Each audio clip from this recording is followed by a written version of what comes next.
This is called A Murder of Two. Love is quiet. My mother's stairs are carpeted beyond sound. While this can't matter when the house is packed with people, it was most useful when the stepfather was drunk and angry, so I could leave at will. But he's still gone.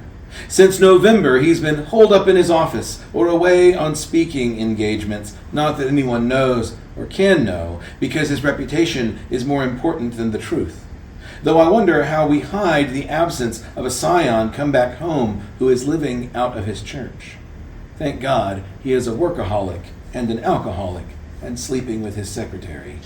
He knows how to hide things. Our silence is a reminder that my mother cared for something more than herself before the pills came.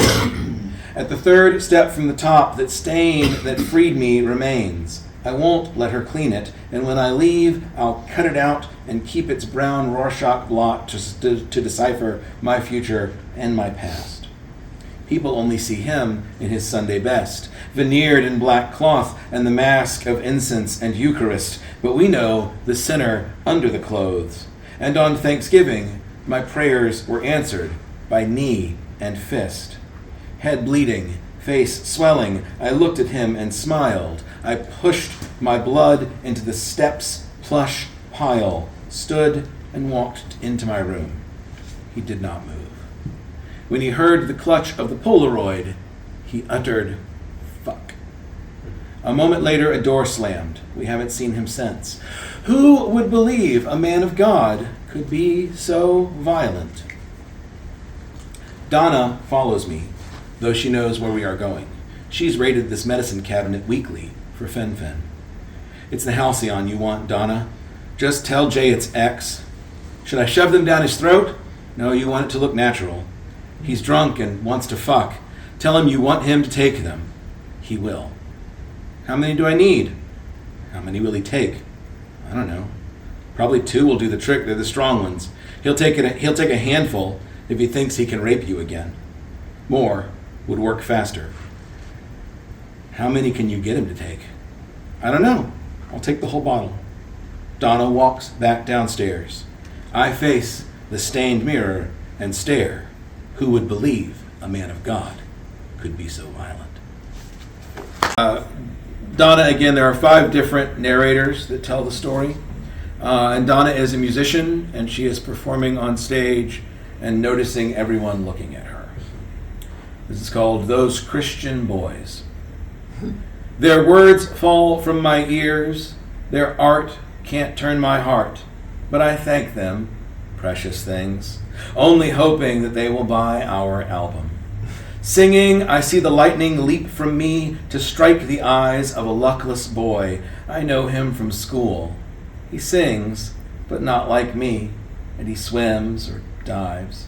His body's fallen again and again, baptized every morning. He hopes to dive into me, but there's nothing behind his eyes. No ocean I could float on, nothing to give. No fuel for me to burn. There's no future in him, even as he waves to me. I see through his drive to control, to collect, to own.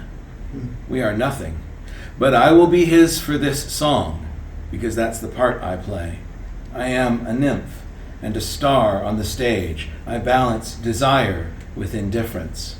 Though all I want to do is play, the river of flesh between the writing and the performance must be navigated. I cut a slab from my soul for every face that turns to me, and I smile and I touch and pretend that you are the center of the world, which is just about the biggest lie. But that's how we lie together. People don't want to meet fame. People want to be acquainted with fame. And I play to be sincerely famous, without wax, not a bootleg, but the original mold you want to make yourself on. Take me for this song. It's me you want.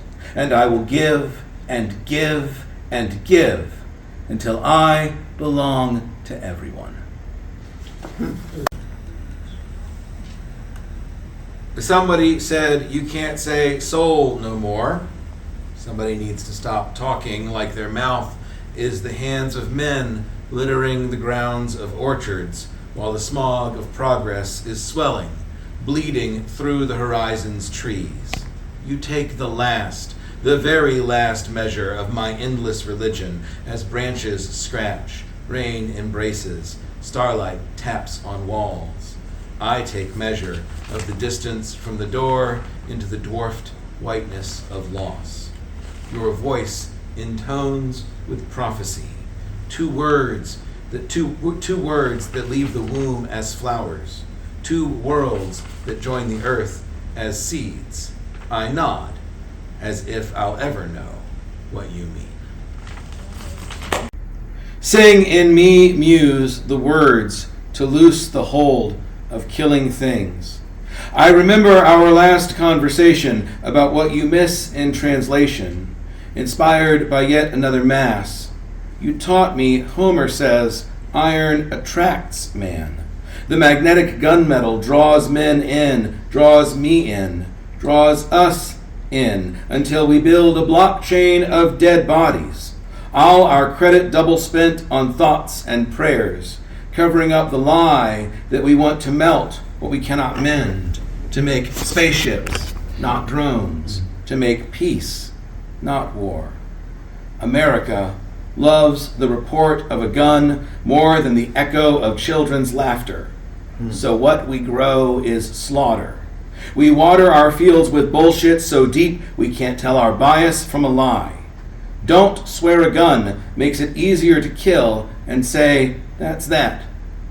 Because the tool is not the tragedy. Because a gun is not why parents pack their babies in boats to drown off a foreign coast, to flee bombs we bought, not to create, but to kill. We can take away the guns, but violence is still older than steel.